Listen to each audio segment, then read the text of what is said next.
your schedule, and they'll go, well, I go to work and I work 9 to 5 and I come home, I'm exhausted, and so, when am I going to start a business? I said, well, what about the other 8-hour shift? Because that's what I did, right? I had to be able to work from 8 to 5 in a normal job, and then I started working as a janitor because I worked my own hours in the middle of the night. But I worked 8 to 5, and literally I'd come home, I'd get a bite to eat, and then I'd start my work at 6 p.m., 6:30 p.m., and I go from 6:30 to 2 a.m. And I'd get another 7-8 hours in. And that's how I built everything in the beginning. That's honestly what's required. And to not do that is to cheat yourself. Because in the end, what we get will never make us happy. I don't care how many stars on your chart, how many Academy Awards, how much money you make. What makes us happy is progress. Progress equals happiness. If you're not growing, you're dying inside. If your relationship's not growing, it's dying. If your business is not growing, no business stays static. It's either growing or it's dying. If you're at that plateau, you're going down. You better do something right now. So the mindset has to be, this is the way I live going forward. I am a learning machine, because we're living in a world where technology is changing things so quickly.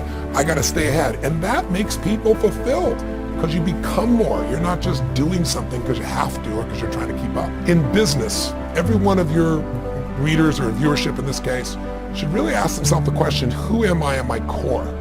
Because we all have different gifts that we can give. And business, I think, other than love, your labor is probably the most sacred gift you can give any human being, because it's so much of your time, your energy, it's the essence of all you've developed in your life. If you look at it, there's 3 gifts you could give. There's the gift of a specific art, a skill set, an ability, a talent that you have. And many people are artists. They're not just artists like they paint. They have something that they're just so good at, and then they start a business because they go, you know what? I can design better clothing than the person I work for. I can write better code. Of course, running a business is more than just the art of it, right? And most businesses are started by an artist, and most businesses, fail. So if you look at that, you could say, if I'm an artist, I'm gonna struggle because I'm gonna wanna do my art.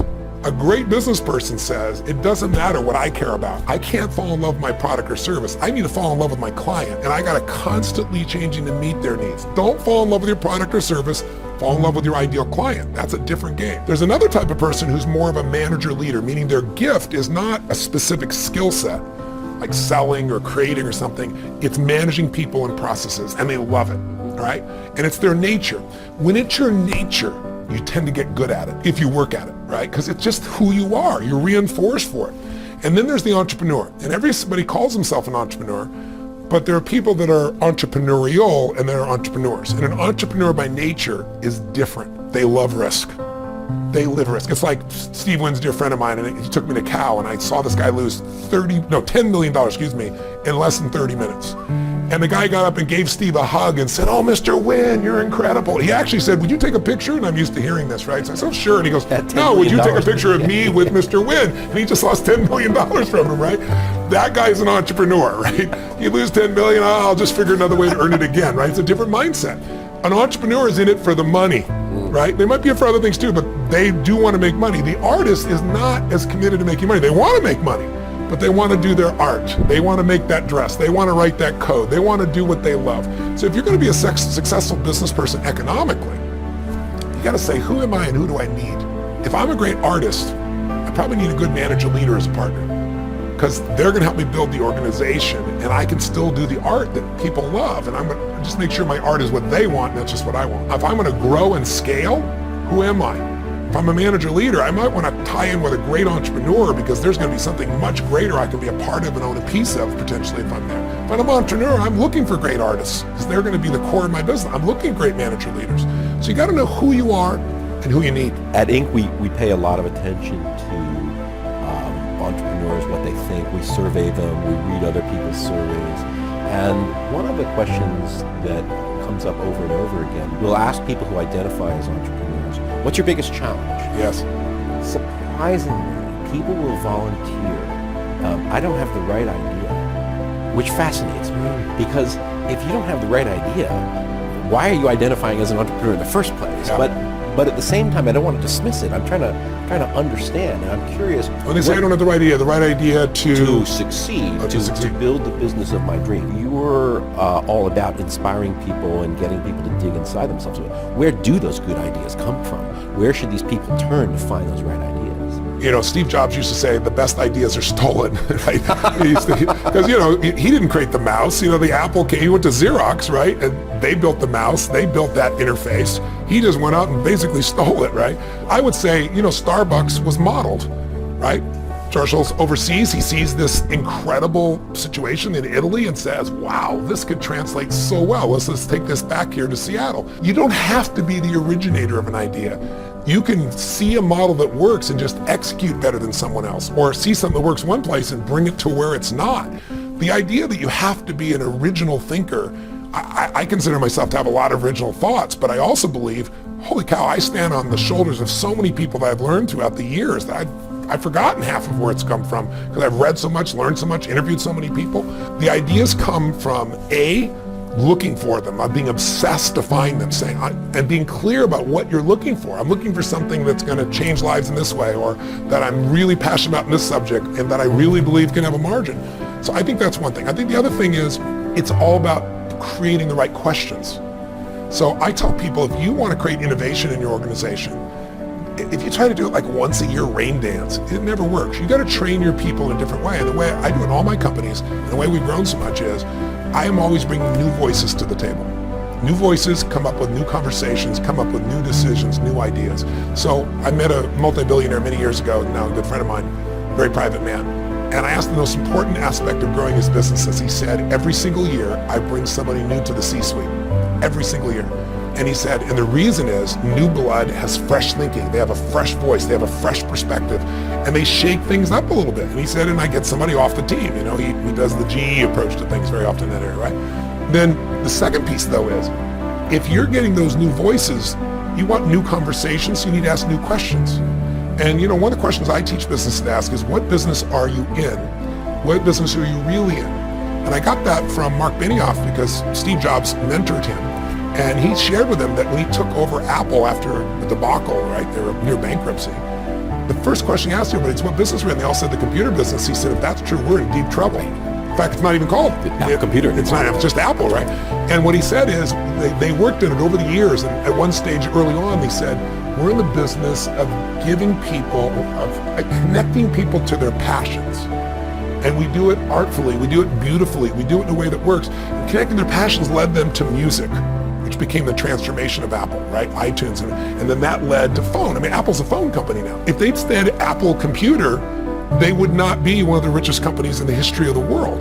It's when they expanded and increased what their real core business was. So new questions, new voices, new experiments. Twitter was an experiment. It sounded like an idiotic idea, a couple guys on the side doing a project, and it blew up. 140 characters. Yeah, and who wants to do that? What am I going to do that for? Who's going to care? Took off and over. You got to try experiments. Most aren't going to work.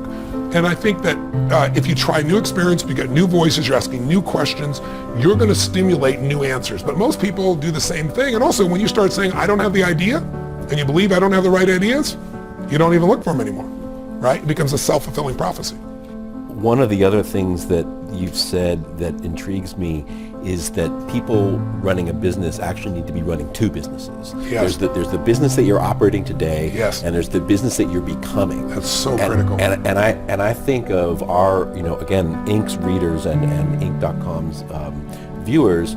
We talk to them and they can barely run the one. It's all they can do to get up at 5 a.m. and work till 1 a.m. and raise a family. So how do you do that? How do you plan for that? What is in essence a second business, Apple 2.0. Yeah, it's the most important thing I teach all of my employees, all my leaders, and all my companies. It's like most people want to do the new business, but if you don't take care of the business you have, you got a real problem. And then other people are just like totally focused on this business and not anticipating where you got to go. The way you do it really, truly effectively is you've got to develop a system where once a week you spend at least 90 minutes with your team. Your team might be an army of 2. Your team might be an army of 20,000.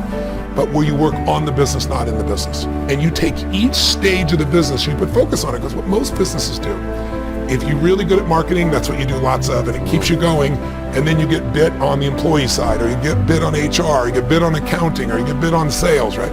Or you're really good on innovation. You're innovating so much you're going broke, and you're not able to produce the level of sales. And that 90 minutes will allow you to work on the business you're in and the business you're becoming. But if you don't do that, You're always reacting. And I always tell people, losers react, leaders anticipate.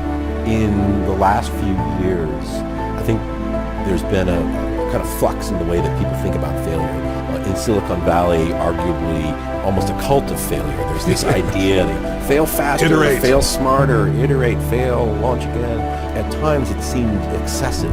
And also it's a little weird to sort of say to people, like, go out there and fail. It's a little strange. Yeah. And I'm curious what you think about, what is the right level of failure?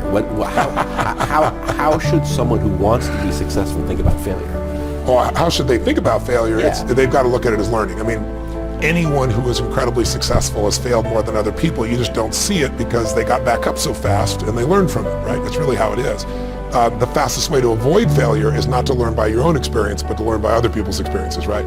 The way I believe in compressing decades into days, and the way you do that is modeling once again. Finding someone who is the most successful in the world. It's taken them 20, 30 years and digging in and figuring out what is the core essence of what's made them successful. What are the failures they had? What did they learn from them so you can avoid them? But the other part is you also have to know that success is buried on the other side of failure. It's buried on the other side of frustration. It's buried on the other side of conflict. And so you have to see this as part of the natural evolution. Peter Guber's a dear friend of mine. He owns the NBA Warriors. He took them from last place to, champions last year. Yeah, not a bad season so far. Yeah, not so bad this year. I mean, Curry's unbelievable. He told me a story about his life early on. He told me that when he was just a kid, there was a neighbor kid who had major physical deformities and potentially mental ones. And he saw one day his dad take him out, put him on this long bike with these two mini training wheels. And he put the kid on this thing who could barely walk. And he shoved him. And the kid went for a little bit and just crashed. Wow. And when he crashed and started to cry, the fathers got up and walked away. Oh, man. And Peter said he was so mad at this man. And he said this would go on every morning. And Peter would be looking out his window, and he went and told his mom. He said, you got to do something. He's abusing this poor boy. An interesting thing happened, he said. His mom said, stay out of their business. And one day, Peter's looking out the window before he's going to go to school, and he sees the kid out there, and the dad shoves him, and the kid goes and goes and goes. He's about to fall over and goes and goes and goes and goes, and he finally crashes, but he went on forever. And all of a sudden, he turns around and he looks at his dad, and his dad's going like crazy like this. And Peter said in that moment, he made a decision. He said, all failure is it's a speed bump on the way to success. And that man's great gift was he didn't baby his son. He got his son to do this. And he said, Tony, years later, I'm the chairman of Columbia Pictures. And I think he was 34 years old. And he was picked over a man that was 55 and a war hero and was very respected. And so there's this conflict. In the first movie Peter made, they screened it and it was terrible. Right. And these horrible reviews. And the guy walked up and said, are you scared? And Peter looked at him and said, I really am, but it won't stop me. He said, let me tell you a story. And he told him a story about this little boy. And he said, you know what I learned? He said, I learned that as long as you keep getting back up, failure's just a speed bump to success and nothing's going to stop me in this job or anything else I do. And he said the story brought a tear to this man's eyes. He related to it in so many ways in his own life. And he said he went from his adversary to his ally from that day forward. So I really think we're all afraid to fail, but it's the only way to learn sometimes. I mean, when people succeed, they tend to party. When you fail, you tend to ponder. And then the pondering is when you usually get the growth, the insight, the strategy that'll change your business, that'll change your personal life, that'll change your finances. And so I think, I don't vote for failure for anybody, but to think you're not going to experience it is absurd. Right. The way to not experience it is to turn it into learning. The person that can go through failure like butter and it doesn't stop them, they just change their approach, how long will you give your average child to learn how to walk? Before you shut them off and said, you're not a walker. People go, what are you, crazy? My kid's going to keep trying until he or she, is a walker. Well, that's why almost everybody walks. Right. But singing, how many people sing? Small amount. Because someone says, what's that noise you're making? Stop that. You're not a singer. Well, once you decide that, you stop trying. Failure is only when you permanently give up. If you learn anything and you apply what you've learned, failure is a stepping stone.